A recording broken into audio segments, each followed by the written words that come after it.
Hello, আমি James Martin আপনাদের একটি অ্যাপ্লাইড ত্রিকোণমিতি প্রবলেম সলভ করে দেখাবো। ধরা যাক D1 দুটি শ্যাফট এর উপরে D2 ডায়ামিটারের একটি শ্যাফট রাখা হয়েছে।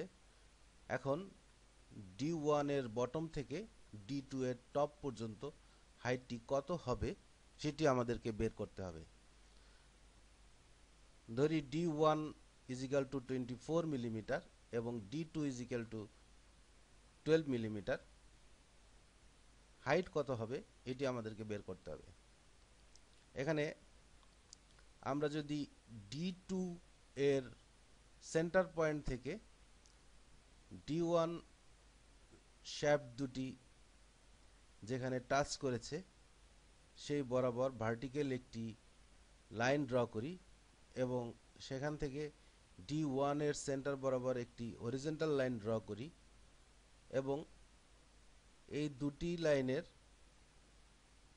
এবং দুটি শ্যাফটের কেন্দ্রবিন্দুকে যদি যুক্ত করি তাহলে আমরা দেখব যে ABC একটি রাইট অ্যাঙ্গেল ড্র হবে এবং এই রাইট অ্যাঙ্গেলের বি বিন্দুটি সমকোণ। তাহলে আমরা জানি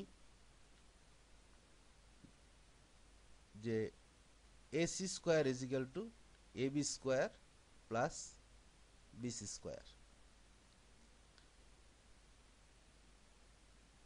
অথবা আমরা লিখতে পারি AB square is equal to AC square minus BC square. দেন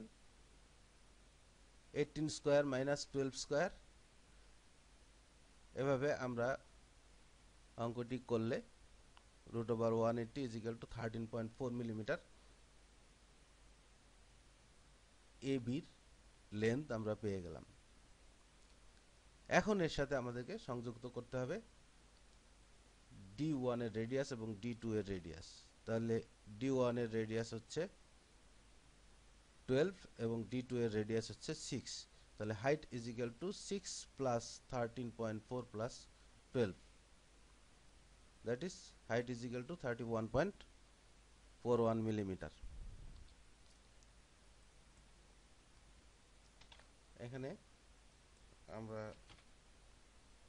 ভ্যালুটি দিয়ে ক্যালকুলেট দিলে চলে আসবে। এখানে যদি আমরা